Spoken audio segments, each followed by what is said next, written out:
Hello every one, എല്ലാവർക്കും PSC tips and ട്രിക്സിന്റെ പുതിയൊരു ക്ലാസ്സിലേക്ക് സ്വാഗതം. ഇന്ന് എല്ലാ ഞായറാഴ്ചകളിലും ഉള്ളതുപോലെ തന്നെ കറണ്ട് അഫയേഴ്സിന്റെ മറ്റൊരു ക്ലാസ്സിലാണ് നമ്മളുള്ളത്. നിങ്ങൾക്കറിയാം, തിങ്കൾ മുതൽ ശനി വരെ നമുക്ക് ന്യൂ SRTയുടെ ക്ലാസ്സുകളാണ് ഇപ്പോൾ നമ്മുടെ ചാനലിൽ അപ്ലോഡ് ആയിക്കൊണ്ടിരിക്കുന്നത്. അതുപോലെ ഞായറാഴ്ചകളിൽ കറക്റ്റായിട്ട് വീക്ക്ലി കറണ്ട് അഫയേഴ്സും നമ്മൾ അപ്ലോഡ് ചെയ്യാറുണ്ട്. അത്തരത്തിലുള്ള ഇന്നത്തെ കറണ്ട് അഫയേഴ്സ് ക്ലാസ്സിലേക്കാണ് നമ്മളിപ്പോൾ കിടക്കുന്നത്. ഒന്നാമത്തെ ചോദ്യം, data protection board of India DPBIയുടെ ആസ്ഥാനം എവിടെയാണ് എന്നതാണ്. DPBI എന്താണ്? DPBI ഡിജിറ്റൽ വ്യക്തിഗത വിവരങ്ങൾ സംരക്ഷിക്കുന്ന നിയമം 2023 അടിസ്ഥാനത്തിൽ രൂപീകൃതമായിട്ടുള്ള ഒന്നാണ് DPBI എന്നത്. ഡാറ്റ പ്രൊട്ടക്ഷൻ ബോർഡ് ഓഫ് ഇന്ത്യയാണ് DPBI. ആസ്ഥാനം എവിടെയാണ്? ഡാറ്റ പ്രൊട്ടക്ഷൻ ബോർഡ് ഓഫ് ഇന്ത്യയുടെ ആസ്ഥാനം ന്യൂഡൽഹിയാണ് കേട്ടോ, ന്യൂഡൽഹിയാണ്. ഡിജിറ്റൽ സ്വകാര്യതയെ നിയന്ത്രിക്കുന്ന ഇന്ത്യയിലെ ആദ്യത്തെ പ്രത്യേക നിയമമാണ് ഇത്. ഡിജിറ്റൽ സ്വകാര്യതയെ നിയന്ത്രിക്കുന്ന ഇന്ത്യയിലെ ആദ്യത്തെ പ്രത്യേക നിയമമാണ് ഈ പറയുന്നത് ഡിജിറ്റൽ വ്യക്തി സുരക്ഷാ നിയമം. ഡിജിറ്റൽ വ്യക്തിഗത വിവര സംരക്ഷണ നിയമം 2023 അടിസ്ഥാനത്തിൽ രൂപീകൃതമായിട്ടുള്ളതാണ് DPBI, data protection board of India. ആസ്ഥാനം ന്യൂഡൽഹിയാണ്. സംസ്ഥാനത്ത് ക്രൂസ് സീസണിന് തുടക്കമിട്ടുകൊണ്ട് കൊച്ചിയിലെത്തിയ ആദ്യത്തെ ആഡംബര അന്താരാഷ്ട്ര കപ്പൽ ഏതാണ്? സംസ്ഥാനത്ത് ക്രൂസ് സീസണിന് തുടക്കമിട്ടുകൊണ്ട് കൊച്ചിയിലെത്തിയ ആദ്യത്തെ ആഡംബര കപ്പലാണ് വേൾഡ് ഒഡീസി. വേൾഡ് ഒഡീസി എന്നത് വിദ്യാർത്ഥികൾക്ക് സെമസ്റ്റർ അറ്റ് സീ എന്ന പ്രോഗ്രാമിന്റെ ഭാഗമായുള്ള യാത്രാ കപ്പലാണ് ഈ വേൾഡ് ഒഡീസി എന്നത്. സംസ്ഥാനത്ത് ക്രൂസ് സീസണിന് തുടക്കമിട്ടുകൊണ്ട് കൊച്ചിയിലെത്തിയ ആദ്യത്തെ ആഡംബര അന്താരാഷ്ട്ര കപ്പലാണ് വേൾഡ് ഒഡീസി. പട്ടികജാതി നഗറുകളിൽ ജീവിത നിലവാരം മെച്ചപ്പെടുത്തുക എന്ന ലക്ഷ്യത്തോടെ കേരള സർക്കാർ ആവിഷ്കരിച്ചിട്ടുള്ള പദ്ധതി ഏതാണ്? ഐശ്വര്യ ഗ്രാമം പദ്ധതിയാണ്. ഐശ്വര്യ ഗ്രാമം. പട്ടികജാതി നഗറുകളിൽ ജീവിത നിലവാരം മെച്ചപ്പെടുത്തുക എന്ന ലക്ഷ്യത്തോടെ ആവിഷ്കരിച്ചിട്ടുള്ള പദ്ധതിയാണ് ഐശ്വര്യ ഗ്രാമം. പട്ടികജാതി നഗറിലും പുറത്തുമായിട്ട് ചിതറിക്കിടക്കുന്നവരുടെ ഇത്തരത്തിലുള്ള ജീവിത നിലവാരം മെച്ചപ്പെടുത്തുന്നതിനുള്ള പദ്ധതിയാണ് ഐശ്വര്യ ഗ്രാമം പദ്ധതി. ഈ പദ്ധതിക്ക് മാർഗരേഖയ്ക്ക് അംഗീകാരമായതോടെ സംസ്ഥാനത്ത് തന്നെയുള്ള ആയിരക്കണക്കിന് പട്ടികജാതി വിഭാഗക്കാർക്ക് ലഭിക്കുന്നത് കൂടുതൽ മെച്ചപ്പെട്ട ഒരു ജീവിതമാണ്. കൂടുതൽ മെച്ചപ്പെട്ട ജീവിതത്തിനായിട്ടുള്ള പദ്ധതിയാണ് ഐശ്വര്യ ഗ്രാമം. ഐശ്വര്യം നിറയ്ക്കുന്ന ജീവിതം നൽകുന്നു എന്ന അർത്ഥത്തിൽ കാണുക ഐശ്വര്യ ഗ്രാമം. പട്ടികജാതി നഗറുകളിലുള്ള ജീവിത നിലവാരം മെച്ചപ്പെടുത്തുന്നതിനായിട്ടുള്ള പദ്ധതിയാണ് ഇത്. 2025-26 സാമ്പത്തിക വർഷം ബജറ്റിൽ പ്രഖ്യാപിച്ചിട്ടുള്ള പ്രത്യേക പാക്കേജാണ് ഈ പറഞ്ഞ പദ്ധതി എന്ന പേരിൽ, ഐശ്വര്യ ഗ്രാമം എന്ന പേരിൽ പാസ്സാക്കി നടപ്പിലാക്കാനായിട്ട് പോകുന്നത്. അപ്പോൾ പട്ടികജാതി നഗറുകളുടെ ജീവിത നിലവാരം മെച്ചപ്പെടുത്തുന്നതുമായി ബന്ധപ്പെട്ട അതിനെ ലക്ഷ്യം വെച്ചുകൊണ്ടുള്ള കേരള സർക്കാരിന്റെ പദ്ധതിയാണ് ഐശ്വര്യ ഗ്രാമം. 2026 ആദ്യ ഗ്ലോബൽ ബിഗ് ക്യാറ്റ് സമ്മിറ്റിന് വേദിയാകുന്ന ഇന്ത്യൻ നഗരം. 2026 ആദ്യത്തെ ഗ്ലോബൽ ബിഗ് ക്യാറ്റ്സ് സമ്മിറ്റിന് വേദിയാകുന്ന നഗരം ന്യൂഡൽഹിയാണ്. 2026 ആദ്യത്തെ ഗ്ലോബൽ ബിഗ് ക്യാറ്റ് സമ്മിറ്റ് ആണ് നടക്കുന്നത് ന്യൂഡൽഹിയിൽ വെച്ചാണ്. അപ്പൊ ഇതൊന്ന് റിവൈസ് ചെയ്യാം. Data protection board of India DPBIയുടെ ആസ്ഥാനം എവിടെയാണ്? ന്യൂഡൽഹിയിലാണ്. ന്യൂഡൽഹി. സംസ്ഥാനത്ത് ക്രൂസ് സീസണിന് തുടക്കമിട്ടുകൊണ്ട് കൊച്ചിയിലെത്തിയ ആദ്യത്തെ ആഡംബര അന്താരാഷ്ട്ര കപ്പൽ ഏതാണ്? വേൾഡ് ഒഡീസിയാണ്. വേൾഡ് ഒഡീസി. പട്ടികജാതി നഗറുകളിലെ ജീവിത നിലവാരം മെച്ചപ്പെടുത്തുക എന്ന ലക്ഷ്യത്തോടെ കേരള സർക്കാർ ആവിഷ്കരിച്ച പദ്ധതിയുടെ പേര് ഐശ്വര്യ ഗ്രാമം പദ്ധതി. ഐശ്വര്യ ഗ്രാമം. 2026 ആദ്യ ഗ്ലോബൽ ബിഗ് ക്യാറ്റ് സമ്മിറ്റിന് വേദിയാകുന്ന ഇന്ത്യൻ നഗരം ഏതാണ്? ന്യൂഡൽഹിയാണ്. ന്യൂഡൽഹി. ഓക്കെ, അടുത്ത സെറ്റ് ചോദ്യം, IBSF ലോക സ്നൂക്കർ, ഇവിടെ ഒരു വേർഡ് മിസ്സായി പോയിട്ടുണ്ട് കേട്ടോ, സ്നൂക്കർ ചാമ്പ്യൻഷിപ്പ് കിരീടം നേടുന്ന ആദ്യ ഇന്ത്യൻ വനിത ആരാണ്? അനുപമ രാമചന്ദ്രനാണ്. അനുപമ രാമചന്ദ്രൻ. IBSF എന്ന് വെച്ചാൽ തന്നെ international billiards and snooker federation എന്നാണ് കേട്ടോ. IBSFന്റെ ലോക സ്നൂക്കർ ചാമ്പ്യൻ കിരീടം നേടുന്ന ആദ്യ ഇന്ത്യൻ വനിതയാണ് അനുപമ രാമചന്ദ്രൻ. ലോക സ്നൂക്കർ ചാമ്പ്യൻ കിരീടം നേടുന്ന ആദ്യ ഇന്ത്യൻ വനിത അനുപമ രാമചന്ദ്രൻ. യുവജനങ്ങൾക്കായി കേരള സർക്കാർ ആരംഭിച്ച കണക്ട് ടു വർക്ക് സ്കോളർഷിപ്പ് പദ്ധതിയുടെ പേരാണ് പ്രജ്വല പദ്ധതി. സാമ്പത്തികമായിട്ട് പിന്നോക്കം നിൽക്കുന്ന തൊഴിൽ അന്വേഷകരായിട്ടുള്ള യുവജനങ്ങൾക്ക് കേരള സർക്കാർ ആരംഭിച്ചിട്ടുള്ള കണക്ട് ടു വർക്ക് പദ്ധതിയാണ് പ്രജ്വല എന്നത്. തൊഴിൽ അന്വേഷിക്കുന്ന യുവജനങ്ങൾക്ക് കൈത്താങ്ങാകുന്നതിനായിട്ടാണ് സർക്കാരിന്റെ ഈ ഒരു പദ്ധതി. കലാലയങ്ങളിൽ നിന്ന് പഠിച്ചിറങ്ങുന്നവർക്ക് ജോലി ഉറപ്പാക്കും എന്ന സർക്കാരിന്റെ നയത്തിന്റെ ഭാഗമായിട്ടാണ് ഈ ഒരു പ്രജ്വല പദ്ധതി കൊണ്ടുവന്നിട്ടുള്ളത്. അപ്പോൾ യുവജനങ്ങൾക്കായിട്ട് കേരള സർക്കാർ ആരംഭിച്ചിട്ടുള്ള കണക്ട് ടു വർക്ക് സ്കോളർഷിപ്പ് പദ്ധതിയുടെ പേര് പ്രജ്വല പദ്ധതി. 2025 ചലച്ചിത്ര രംഗത്തെ ആജീവനാന്ത സംഭാവനയ്ക്കുള്ള ഓണററി ഓസ്കാർ അവാർഡിന് അർഹനായത് ആരാണ്? 2025 ചലച്ചിത്ര രംഗത്തെ ആജീവനാന്ത സംഭാവനയ്ക്കായി ഓണററി ഓസ്കാർ അവാർഡ് ലഭിച്ചിട്ടുള്ളത് ടോം ക്രൂസിനാണ്. 2025 ചലച്ചിത്ര രംഗത്തെ ആജീവനാന്ത സംഭാവനയ്ക്കുള്ള ഓണററി ഓസ്കാർ അവാർഡ് ലഭിച്ചത് ടോം ക്രൂസിനാണ്. 2025 റിപ്പോർട്ട് സമർപ്പിച്ച ഇന്ത്യയുടെ 16ാമത് ധനകാര്യ കമ്മീഷൻ ചെയർപേഴ്സൺ ആരാണ്? ഡോക്ടർ അരവിന്ദ് പനഗരിയാണ്. 2025 ഒടുവിലായപ്പോഴേക്കാണ് ഈ ഒരു റിപ്പോർട്ട് സമർപ്പിക്കപ്പെട്ടിട്ടുള്ളത്. എടുത്തു പറഞ്ഞ എന്തിനാന്ന് വെച്ചാൽ 16ാമത് ധനകാര്യ കമ്മീഷന്റെ ചെയർപേഴ്സൺ ആര് എന്ന രീതിയിൽ തന്നെ ചോദിക്കാം. ധനകാര്യ കമ്മീഷന്റെ ചെയർപേഴ്സൺ എന്നത് റിപ്പീറ്റഡ് ആയിട്ട് ചോദിക്കാറുണ്ട്. അതായത് 15ാമത് ധനകാര്യ കമ്മീഷന്റെ ചെയർപേഴ്സൺ ആര്, 16ാമത് ധനകാര്യ കമ്മീഷന്റെ ചെയർപേഴ്സൺ ആര് എന്ന രീതിയിൽ ചോദ്യങ്ങൾ വരാറുണ്ട്. അപ്പോൾ 2025 ലാസ്റ്റ് മന്തിലാണ് ഈ ഒരു കമ്മീഷൻ റിപ്പോർട്ട് സമർപ്പിച്ചിട്ടുള്ളത്. അപ്പോൾ 16ാമത് ധനകാര്യ കമ്മീഷന്റെ ചെയർപേഴ്സൺ ഡോക്ടർ അരവിന്ദ് പനഗരിയ. അപ്പൊ ഇതൊന്ന് റിവൈസ് ചെയ്യുമ്പോൾ IBSF ലോക സ്നൂക്കർ ചാമ്പ്യൻ കിരീടം നേടുന്ന ആദ്യ ഇന്ത്യൻ വനിത ആരാണ്? അനുപമ രാമചന്ദ്രനാണ്. യുവജനങ്ങൾക്കായിട്ട് കേരള സർക്കാർ ആരംഭിച്ച കണക്ട് ടു വർക്ക് സ്കോളർഷിപ്പ് പദ്ധതിയുടെ പേര് പ്രജ്വല എന്നാണ്. 2025 ചലച്ചിത്ര രംഗത്തെ ആജീവനാന്ത സംഭാവനയ്ക്കുള്ള ഓണററി ഓസ്കാർ അവാർഡിന് അർഹനായത് ടോം ക്രൂസ്. 2025 റിപ്പോർട്ട് സമർപ്പിച്ച ഇന്ത്യയുടെ 16ാമത് ധനകാര്യ കമ്മീഷന്റെ ചെയർപേഴ്സൺ ഡോക്ടർ അരവിന്ദ് പനഗരിയാണ്. അടുത്ത സെറ്റ്, ഫുട്ബോൾ ലോകകപ്പിന് യോഗ്യത നേടുന്ന ഏറ്റവും കുറഞ്ഞ ജനസംഖ്യയുള്ള രാജ്യം. ഫുട്ബോൾ ലോകകപ്പിന് യോഗ്യത നേടുന്ന ഏറ്റവും കുറവ് ജനസംഖ്യയുള്ള രാജ്യമാണ് കുറാസോ. യോഗ്യതാ റൗണ്ടിലെ മിന്നുന്ന പ്രകടനവുമായിട്ടാണ് കരീബിയൻ ദ്വീപ് രാജ്യമായിട്ടുള്ള കുറാസോ ഈ ചരിത്രം സൃഷ്ടിച്ചിട്ടുള്ളത്. 1.5 ലക്ഷത്തിന് മുകളിൽ മാത്രം ജനസംഖ്യയുള്ള കുറാസോ 3.5 ലക്ഷം ജനസംഖ്യയുള്ള ഐസ്ലാൻഡിന്റെ റെക്കോർഡ് മറികടന്നുകൊണ്ടാണ് ഈ ഒരു യോഗ്യത നേടിയിട്ടുള്ളത്. ഫുട്ബോൾ ലോകകപ്പിന് യോഗ്യത നേടുന്ന ഏറ്റവും കുറവ് ജനസംഖ്യയുള്ള രാജ്യമായിട്ട് കുറാസോ മാറിയിരിക്കുകയാണ്. കുറാസോയാണ് ആ ഒരു രാജ്യം. കേരളത്തിലെ ആദ്യത്തെ സമ്പൂർണ്ണ സാമ്പത്തിക സാക്ഷരതാ നഗരസഭ ഏതാണ്? കേരളത്തിലെ ആദ്യത്തെ സമ്പൂർണ്ണ സാമ്പത്തിക സാക്ഷരതാ നഗരസഭ, കേരളത്തിലെ തന്നെ ആദ്യത്തെ സമ്പൂർണ്ണ സാമ്പത്തിക സാക്ഷരതാ നഗരസഭയാണ് ശ്രീകണ്ഠപുരം. കണ്ണൂർ ജില്ലയിലാണ് ശ്രീകണ്ഠപുരം. കേരളത്തിലെ ആദ്യത്തെ സമ്പൂർണ്ണ സാമ്പത്തിക സാക്ഷരതാ നഗരസഭയാണ് കണ്ണൂരിലെ ശ്രീകണ്ഠപുരം. 56ാമത് ഗോവ രാജ്യാന്തര ചലച്ചിത്രമേളയുടെ 2025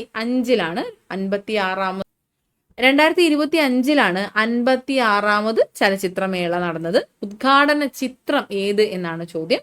ദി ബ്ലൂ ട്രെയിൽ എന്നതാണ്. 56ാമത് ഗോവ രാജ്യാന്തര ചലച്ചിത്രമേളയുടെ ഉദ്ഘാടന ചിത്രം. സംവിധാനം ഗബ്രിയേൽ മസ്കാരോ. ഇദ്ദേഹത്തിന്റെ ചിത്രമാണ് ദി ബ്ലൂ ട്രെയിൽ എന്നത്. ഇതാണ് 2025 56ാമത് ഗോവ രാജ്യാന്തര ചലച്ചിത്രമേളയുടെ ഉദ്ഘാടന ചിത്രം. ദി ബ്ലൂ ട്രെയിൽ എന്നതാണ് ചിത്രം.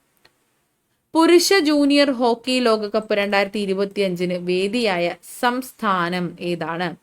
പുരുഷ ജൂനിയർ ഹോക്കി ലോകകപ്പിന് 2025 വേദിയായ സംസ്ഥാനം തമിഴ്നാടാണ് കേട്ടോ. തമിഴ്നാടാണ് പുരുഷ ജൂനിയർ ഹോക്കി ലോകകപ്പിന് വേദിയായത്. 2025 വേദിയായത് തമിഴ്നാടാണ്.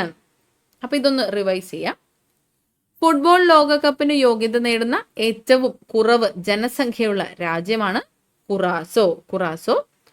കേരളത്തിലെ തന്നെ ആദ്യത്തെ സമ്പൂർണ്ണ സാമ്പത്തിക സാക്ഷരതാ നഗരസഭ കണ്ണൂർ ജില്ലയിലെ ശ്രീകണ്ഠപുരമാണ്. 56ാമത് ഗോവ രാജ്യാന്തര ചലച്ചിത്രമേളയുടെ 2025 ഉദ്ഘാടന ചിത്രം ഏതാണ്? ഉദ്ഘാടന ചിത്രം ദി ബ്ലൂ ട്രെയിൽ എന്നതാണ്. The blue trail. പുരുഷ ജൂനിയർ ഹോക്കി ലോകകപ്പ് 2025 വേദിയായിട്ടുള്ള സംസ്ഥാനം തമിഴ്നാടാണ്. തമിഴ്നാട്. അടുത്തത് കേംബ്രിഡ്ജ് ഡിക്ഷണറി 2025 അവർ വേർഡ് ഓഫ് ദി ഇയർ ആയിട്ട് വാക്ക് തിരഞ്ഞെടുക്കാറുണ്ട്. അത്തരത്തിൽ 2025 വേർഡ് ഓഫ് ദി ഇയർ ആയിട്ട് തിരഞ്ഞെടുത്തിട്ടുള്ളത് പാരാസോഷ്യൽ എന്ന ഈ ഒരു വാക്കാണ്. Parasocial. Cambridge dictionary 2025 word of the year ആയി തിരഞ്ഞെടുത്ത വാക്കാണ് പാരാസോഷ്യൽ. അതായത് നേരിട്ട് കണ്ടിട്ടില്ലാത്ത ഒരു ബന്ധവുമില്ലാത്ത ഒരാളുമായിട്ട് വൈകാരിക ബന്ധം തോന്നുക. അതായത് ഇപ്പൊ നമുക്ക് പ്രശസ്തരോടൊക്കെ തോന്നുന്ന ഒരു തരത്തിലുള്ള വൺ സൈഡ് ബന്ധങ്ങളുണ്ടല്ലോ, അതിനെ സൂചിപ്പിക്കുന്ന ഒരു വാക്കാണ് ഈ പറഞ്ഞ പാരാസോഷ്യൽ എന്ന വാക്ക്. പാരാസോഷ്യൽ ഈ ഒരു വാക്കാണ് കേംബ്രിഡ്ജ് ഡിക്ഷണറിയുടെ 2025 word of the year. Parasocial എന്ന വാക്കാണ് പാരാസോഷ്യൽ. ആൾക്കൂട്ട ദുരന്തങ്ങൾ മുൻകൂട്ടി തിരിച്ചറിയുന്നതിനുള്ള AI അധിഷ്ഠിത ക്യാമറ സംവിധാനം വികസിപ്പിച്ചു. ആരാണ് വികസിപ്പിച്ചത്?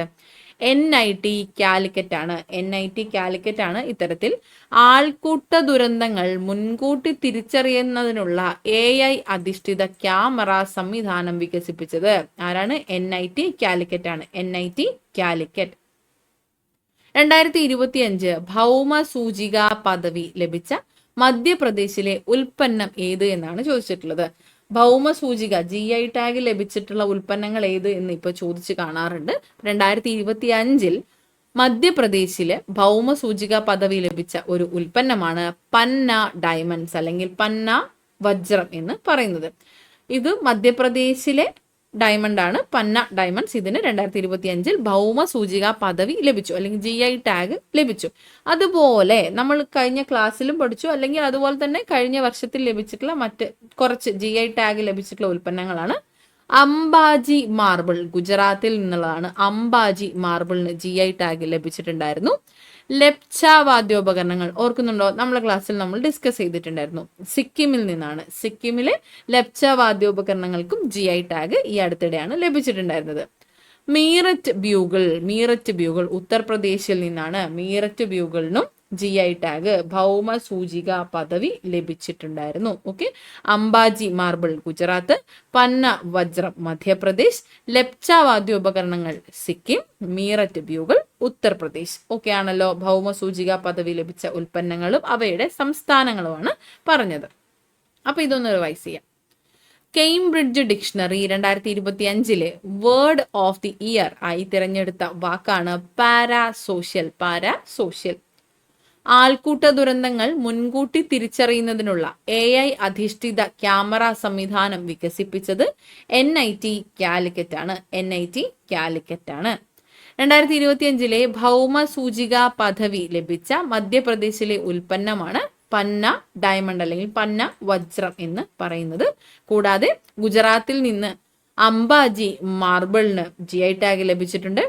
സിക്കിമിൽ നിന്ന് ലെപ്ച വാദ്യോപകരണങ്ങൾക്കും ഉത്തർപ്രദേശിൽ നിന്ന് മീററ്റ് ബ്യൂഗിളിനും GI ടാഗ് അല്ലെങ്കിൽ ഭൗമ സൂചിക പദവി ലഭിച്ചിട്ടുണ്ടായിരുന്നു.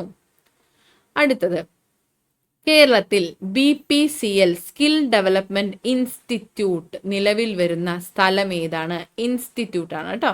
കേരളത്തിൽ BPCLന്റെ സ്കിൽ ഡെവലപ്മെന്റ് ഇൻസ്റ്റിറ്റ്യൂട്ട് നിലവിൽ വരുന്നത് കളമശ്ശേരിയിലാണ്. കളമശ്ശേരി. BPCLന്റെ കൊച്ചി റിഫൈനറി കളമശ്ശേരിയിൽ സ്ഥാപിക്കുന്ന സ്കിൽ ഡെവലപ്മെന്റ് ഇൻസ്റ്റിറ്റ്യൂട്ടിനാണ് ധാരണാപത്രം ഈ അടുത്തിടെയാണ് ഒപ്പുവെക്കുന്നത്. അതാണ് ഇത് ന്യൂസിൽ വന്നിട്ടുള്ളത് കേട്ടോ. കേരളത്തിൽ BPCLന്റെ സ്കിൽ ഡെവലപ്മെന്റ് ഇൻസ്റ്റിറ്റ്യൂട്ട് നിലവിൽ വരുന്നത് കളമശ്ശേരിയിലാണ്, നമ്മുടെ കളമശ്ശേരി. 2025 ഇന്ത്യൻ സായുധ സേനകൾ സംയുക്തമായി നടത്തുന്ന പൂർവി പ്രചണ്ഡ പ്രഹാർ സൈനിക അഭ്യാസത്തിന് വേദിയാകുന്നത്. 2025 ഇന്ത്യൻ സായുധ സേനകൾ സംയുക്തമായി നടത്തുന്ന അഭ്യാസത്തിന്റെ പേരാണ് പൂർവി പ്രചണ്ഡ പ്രഹാർ. സൈനിക അഭ്യാസത്തിന്റെ പേരാണ് പൂർവി പ്രചണ്ഡ പ്രഹാർ. പൂർവി പ്രചണ്ഡ പ്രഹാർ സൈനിക അഭ്യാസത്തിന്റെ വേദിയാകുന്നത് മേജുകയാണ്. അരുണാചൽ പ്രദേശിലെ മേജുക. 2025 ഇന്ത്യൻ സായുധ സേനകൾ സംയുക്തമായി നടത്തുന്ന സൈനിക അഭ്യാസമാണ് പൂർവി പ്രചണ്ഡ പ്രഹാർ. എവിടെയാണ് വേദി വരുന്നത്? മേജുക. അരുണാചൽ പ്രദേശിലെ മേജുകയാണ് വേദി. സംസ്ഥാന പൊതുവിദ്യാഭ്യാസ വകുപ്പിന് കീഴിലുള്ള ഓഫീസുകളിലെ അഴിമതിയും ക്രമക്കേടുകളും കണ്ടെത്തുന്നതിനായിട്ട് വിജിലൻസ് നടത്തിയ പരിശോധനയുടെ പേരാണ് ഓപ്പറേഷൻ ബ്ലാക്ക് ബോർഡ് എന്നത്. Operation black board. സംസ്ഥാനത്ത് പൊതുവിദ്യാഭ്യാസ വകുപ്പിന് കീഴിലുള്ള ഓഫീസുകളിലെ അഴിമതിയും ക്രമക്കേടും കണ്ടെത്തുന്നതിനായിട്ടാണ് operation black board. Operation black board. Vigilance and anti corruption bureau സംസ്ഥാനത്തെ പൊതുവിദ്യാഭ്യാസ വകുപ്പിന് കീഴിലുള്ള ഓഫീസുകളിൽ നടത്തിയിട്ടുള്ള മിന്നൽ പരിശോധനയിലാണ് കർശന നടപടികളൊക്കെ ഒരുങ്ങിയാണ് വിദ്യാഭ്യാസ വകുപ്പുള്ളത്. ഈ ഒരു പദ്ധതിയുടെ പേരാണ്, അല്ലെങ്കിൽ ഈ ഒരു പരിശോധനയുടെ പേരാണ് ഓപ്പറേഷൻ ബ്ലാക്ക് ബോർഡ് എന്നത്. വിദ്യാഭ്യാസ മേഖലയുമായി ബന്ധപ്പെട്ടതായതുകൊണ്ട് ഒരു പേര് ഓർത്തിരിക്കാൻ നമുക്ക് ബുദ്ധിമുട്ടുണ്ടാവില്ല. ബ്ലാക്ക് ബോർഡ് എന്നതാണ് ഓപ്പറേഷൻ ബ്ലാക്ക് ബോർഡ്. അടുത്തത് ബിർസ 101. എന്താണ് ഈ ഒരു പേര് അർത്ഥമാക്കുന്നത്, അല്ലെങ്കിൽ ബിർസ 101 എന്നത് എന്തിനെ സൂചിപ്പിക്കുന്നു എന്നതാണ്. DNA-യിൽ മാറ്റം വരുത്തിക്കൊണ്ട് അരിവാൾ രോഗത്തെ പ്രതിരോധിക്കുവാൻ ശേഷിയുള്ള തദ്ദേശീയമായിട്ടുള്ള ജീൻ തെറാപ്പി നമ്മുടെ ഇന്ത്യ വികസിപ്പിച്ചു. അതിന്റെ പേരാണ്, ആ ഒരു തെറാപ്പിയുടെ പേരാണ് ബിർസ 101 എന്നത്. ബിർസ 101 എന്നത് DNA-യിൽ മാറ്റം വരുത്തിക്കൊണ്ട് അരിവാൾ രോഗത്തെ പ്രതിരോധിക്കാൻ ശേഷിയുള്ള ആദ്യത്തെ തദ്ദേശീയ ജീൻ തെറാപ്പി നമ്മുടെ ഇന്ത്യ വികസിപ്പിച്ചു. അതിന്റെ പേരാണ് ബിർസ 101. അപ്പൊ എന്തുകൊണ്ട് ഈ ഒരു പേര് വന്നു? എന്തുകൊണ്ടാണ്? ഈ ഒരു രോഗം ജനിതക രോഗമാണ്. നമുക്ക് സയൻസിൽ വളരെ ഇമ്പോർട്ടൻ്റ് ആയിട്ട് നമ്മൾ പഠിക്കുന്ന ഒന്നാണ് അരിവാൾ രോഗം എന്നത്. അരിവാൾ രോഗം ഒരു ജനിതക രോഗമാണ്. ഗോത്ര വിഭാഗങ്ങളിൽ കൂടുതലായും റിപ്പോർട്ട് ചെയ്യപ്പെടുന്ന ഒരു ജനിതക രോഗമാണ് അരിവാൾ രോഗം. അതുകൊണ്ട് തന്നെ ഗോത്ര വിഭാഗത്തിൽ വിമോചന പോരാളിയായിട്ടുള്ള ബിർസ മുണ്ടയുടെ പേര് തന്നെ നൽകാം എന്നതാണ്. അദ്ദേഹത്തോടുള്ള ബഹുമാനാർത്ഥം, അദ്ദേഹത്തോടുള്ള സ്മരണാർത്ഥമാണ് ഈ ഒരു തെറാപ്പിക്ക് ബിർസ എന്ന പേര് നൽകിയിട്ടുള്ളത്. ഇപ്പോൾ DNA-യിൽ മാറ്റം വരുത്തിക്കൊണ്ട് അരിവാൾ രോഗത്തെ പ്രതിരോധിപ്പിക്കുന്നതിന് ശേഷിയുള്ള ആദ്യത്തെ തദ്ദേശീയ ജീൻ തെറാപ്പിയാണ് നമ്മുടെ ഇന്ത്യ വികസിപ്പിച്ചിട്ടുള്ളത്. അതിന്റെ പേരാണ് ബിർസ 101 എന്നത്. ബിർസ 101. അടുത്തത് ശബരിമല വിമാനത്താവളം നിർമ്മിക്കുന്നതിന് വേണ്ടിയിട്ട് കേന്ദ്ര സർക്കാരുടെ അനുമതി ലഭിച്ച ചെറുവള്ളി എസ്റ്റേറ്റ് ഏത് ജില്ലയിലാണ് വരുന്നത് എന്നാണ് ചോദിച്ചിട്ടുള്ളത്. ശബരിമല വിമാനത്താവളം നിർമ്മിക്കുന്നതിനായിട്ടാണ് ചെറുവള്ളി എസ്റ്റേറ്റ് ഉള്ളത്. ഇത് നിർമ്മിക്കുന്നതിനായിട്ട് കേന്ദ്ര സർക്കാരിന്റെ അനുമതി ലഭിച്ച ഈ ഒരു എസ്റ്റേറ്റ്, ചെറുവള്ളി എസ്റ്റേറ്റ്, ഏത് ജില്ലയിലാണ്? കോട്ടയം ജില്ലയിലാണ് കേട്ടോ. ശബരിമല വിമാനത്താവളമാണെന്ന് കരുതി പത്തനംതിട്ടയാണെന്ന് തെറ്റിദ്ധരിക്കരുത്. കോട്ടയം ജില്ലയിലാണ് ചെറുവള്ളി എസ്റ്റേറ്റ് വരുന്നത്. കോട്ടയം. ബീഹാറിന്റെ ചരിത്രത്തിൽ ഏറ്റവും കൂടുതൽ കാലം അധികാരത്തിലിരിക്കുന്ന മുഖ്യമന്ത്രി എന്ന റെക്കോർഡ് സ്വന്തമാക്കിയ നേതാവ് ആരാണ്? നിതീഷ് കുമാർ ആണ് കേട്ടോ. നിതീഷ് കുമാർ ആണ്. 2025 10ാം തവണയും മുഖ്യമന്ത്രിയായി ചുമതലയേറ്റതോടെ ബീഹാറിന്റെ ചരിത്രത്തിൽ തന്നെ ഏറ്റവും കൂടുതൽ കാലം അധികാരത്തിലിരിക്കുന്ന മുഖ്യമന്ത്രി എന്ന റെക്കോർഡ് സ്വന്തമാക്കിയത് നിതീഷ് കുമാർ ആണ്. നിതീഷ് കുമാർ.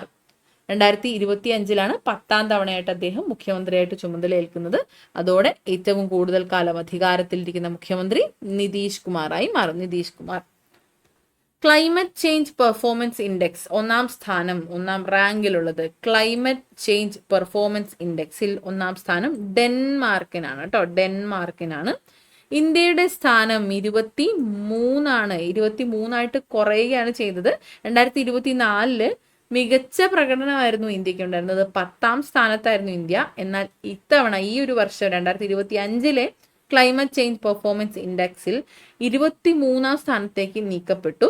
അതുപോലെ എന്നാൽ 4ാം റാങ്കിൽ ഉണ്ടായിരുന്ന ഒരു പട്ടികയിൽ 4ാം റാങ്കിൽ ഉണ്ടായിരുന്ന ഡെൻമാർക്കാണ് ഈ ഒരു ഇൻഡെക്സിൽ ഇപ്പോൾ ഒന്നാമതായിട്ട് എത്തിയിട്ടുള്ളത്. അപ്പോൾ ക്ലൈമറ്റ് ചേഞ്ച് ഇൻഡെക്സിൽ ഈ വർഷം 2025 കണക്ക് പ്രകാരം 1ാം സ്ഥാനത്തുള്ളത് ഡെൻമാർക്കാണ്. ഇന്ത്യയുടെ സ്ഥാനം 23 റാങ്ക് 23. ഇൻഡെക്സസ് ഒക്കെ ചോദിക്കാറുണ്ട്, മാറിപ്പോവാൻ ചാൻസ് ഉള്ളതുകൊണ്ട് മൾട്ടിപ്പിൾ ടൈംസ് റിപ്പീറ്റഡ് ആയിട്ട് പറഞ്ഞ് പഠിക്കുക, അല്ലെങ്കിൽ അത് നോക്കി അത് മെമ്മറൈസ് ചെയ്യുക. ഓക്കെ, അപ്പോൾ ഇത് നമുക്കൊന്ന് റിവൈസ് ചെയ്യാം. കേരളത്തിൽ BPCL സ്കിൽ ഡെവലപ്മെന്റ് ഇൻസ്റ്റിറ്റ്യൂട്ട് നിലവിൽ വരുന്ന സ്ഥലം എവിടെയാണ്? കളമശ്ശേരിയാണ്. കളമശ്ശേരി. 2025 ഇന്ത്യൻ സായുധ സേനകൾ സംയുക്തമായി നടത്തുന്ന സൈനിക അഭ്യാസം പൂർവി പ്രചണ്ഡ പ്രഹാറിന്റെ വേദി എവിടെയാണ്? മേജുക, അരുണാചൽ പ്രദേശിലെ മേജുക. സംസ്ഥാന പൊതുവിദ്യാഭ്യാസ വകുപ്പിന് കീഴിലുള്ള ഓഫീസുകളിലെ അഴിമതിയും ക്രമക്കേടും കണ്ടെത്തുന്നതിനായിട്ട് വിജിലൻസ് നടത്തിയ പരിശോധനയാണ് ഓപ്പറേഷൻ ബ്ലാക്ക് ബോർഡ് എന്നത്. Operation black board. ബിർസ 101 എന്നത് DNA-യിൽ മാറ്റം വരുത്തി അരിവാൾ രോഗത്തെ പ്രതിരോധിപ്പിക്കാൻ ശേഷിയുള്ള ആദ്യത്തെ തദ്ദേശീയ ജീൻ തെറാപ്പിയാണ് വികസിപ്പിച്ചത് നമ്മുടെ ഇന്ത്യ തന്നെയാണ്. ശബരിമല വിമാനത്താവളം നിർമ്മിക്കുന്നതിനായിട്ട് കേന്ദ്ര സർക്കാരുടെ അനുമതി ലഭിച്ചിട്ടുള്ള ചെറുവള്ളി എസ്റ്റേറ്റ് കോട്ടയം ജില്ലയിലാണ് സ്ഥിതി ചെയ്യുന്നത്. കോട്ടയം ജില്ലയിലാണ് ചെറുവള്ളി എസ്റ്റേറ്റ്. ബീഹാറിന്റെ ചരിത്രത്തിൽ ഏറ്റവും കൂടുതൽ കാലം അധികാരത്തിലിരിക്കുന്ന മുഖ്യമന്ത്രി എന്ന റെക്കോർഡ് സ്വന്തമാക്കിയ നേതാവ് നിതീഷ് കുമാറാണ്. Nitish Kumar. Climate change performance index 1ാം സ്ഥാനം നേടിയിട്ടുള്ളത്, ഈ ഒരു ഇൻഡെക്സിൽ ഈ ഒരു പട്ടികയിൽ 1ാം സ്ഥാനം നേടിയിട്ടുള്ളത് ഡെൻമാർക്കാണ്. ഇന്ത്യയുടെ സ്ഥാനം 23. ഓക്കെ, അപ്പോൾ ഇത്രയാണ് ഇന്നത്തെ ക്ലാസ്സിൽ നമ്മൾ ഉൾപ്പെടുത്തിയിട്ടുള്ളത്. എല്ലാവർക്കും ക്ലിയർ ആയിട്ട് മനസ്സിലായി എന്ന് വിശ്വസിക്കുന്നു. കറണ്ട് അഫയേഴ്സ് ആണ്. നമ്മൾ എന്നും പറയുന്നത് പോലെ തന്നെയാണ്, കറണ്ട് അഫയേഴ്സ് പഠിക്കാൻ കുറച്ച് പാടാണ്. മാത്രമല്ല നമുക്ക് മുൻധാരണകളുണ്ട്, ഇത് ഭയങ്കര പാടാണ്, ഒത്തിരി ഉണ്ട്, ധാരാളം പഠിക്കാനുള്ളത് കൊണ്ട് തന്നെ നമുക്ക് ബുദ്ധിമുട്ടാണ് എന്ന് നമുക്ക് തന്നെ ഒരു മുൻധാരണയുണ്ട്. അപ്പം അതുകൊണ്ട് അതൊക്കെ ഒന്ന് മാറ്റി വെച്ച് റിപ്പീറ്റഡ് ആയിട്ട് പഠിക്കാം. ഈ പറയുന്നത് പോലെ എല്ലാ ഞായറാഴ്ചകളിലും നമ്മൾ കറണ്ട് അഫയേഴ്സ് ക്ലാസ് കൊണ്ടുവരുന്നുണ്ട്. അപ്പോൾ അത്തരത്തിൽ എല്ലാ ഞായറാഴ്ചയും കുറച്ചായി നമ്മൾ പഠിച്ചു പോവുകയാണെങ്കിൽ ഈ കറണ്ട് അഫയേഴ്സ് എന്ന് പറയുന്നത് നമുക്കൊരു ബാധ്യത അല്ലാതെ കൃത്യമായിട്ട് പഠിച്ചു പോവുകയാണെങ്കിൽ അത് വളരെയേറെ നിങ്ങൾക്ക് ഉപയോഗപ്രദമായിരിക്കും. അതുപോലെ തന്നെയാണ് നമ്മുടെ ആപ്പ്. നമ്മൾ ഹോട്ട് ടോപ്പിക്സിന്റെ ഈ ബുക്ക് നമ്മൾ ലോഞ്ച് ചെയ്തിട്ടുണ്ട്. ഒപ്പം നമ്മൾ ഓഡിയോ ബുക്കും കൊടുത്തിട്ടുണ്ട്. ന്യൂ SCRTയും അതുപോലെ തന്നെയാണ്. ന്യൂ SCRTയുടെ ഈ ബുക്കാണ് അതിനകത്തുള്ളത്. അതുപോലെ ഓഡിയോ ബുക്കും കൊടുത്തിട്ടുണ്ട്. നോക്കി വായിക്കാൻ അല്ലെങ്കിൽ ഇരുന്ന് വായിക്കാൻ സമയമില്ലാത്തവർക്കായിട്ട് നമുക്ക് ഈ ബുക്ക് വളരെയേറെ ഹെൽപ്ഫുൾ ആണെന്ന് കുട്ടികൾ വാങ്ങി ഉപയോഗിച്ചവർ പറയുന്നുണ്ടായിരുന്നു. അപ്പോൾ ഏറെ സന്തോഷം. നിങ്ങൾക്ക് വേണ്ടി ചെയ്ത കാര്യങ്ങളിൽ നിങ്ങൾക്ക് അതിൽ എന്തായാലും ഉപകാരം ഉണ്ടായി എന്നുള്ളത് അറിയുമ്പോൾ ഒരുപാട് സന്തോഷം. അതുപോലെ നമ്മുടെ ആപ്പിൻ്റെയും മറ്റ് ചാനലിൻ്റെയും ഒക്കെ അപ്ഡേറ്റ്സ് എല്ലാം നിങ്ങളെ അറിയിക്കുന്നത് ടെലിഗ്രാം ചാനലിലൂടെ ആയിരിക്കും. അപ്പോൾ ടെലിഗ്രാം ചാനൽ സബ്സ്ക്രൈബ് ചെയ്തിട്ടില്ലാത്തവർ എത്രയും പെട്ടെന്ന് ടെലിഗ്രാം ചാനൽ സബ്സ്ക്രൈബ് ചെയ്യുക. നമ്മുടെ ചാനലിൻ്റെയും അതുപോലെ ആപ്പിൻ്റെയും ഒക്കെ അപ്ഡേഷൻസും മറ്റു കാര്യങ്ങളും മിസ് നിങ്ങളുമായിട്ട് കമ്മ്യൂണിക്കേറ്റ് ചെയ്യുന്നത് ആ ഒരു ടെലിഗ്രാം ചാനലിലൂടെ ആയിരിക്കും. ഓക്കെ, അപ്പോൾ എല്ലാവരും നന്നായിട്ട് പഠിക്കുക, നന്നായിട്ട് റിവൈസ് ചെയ്യുക. എല്ലാവർക്കും താങ്ക് യു സോ മച്ച്.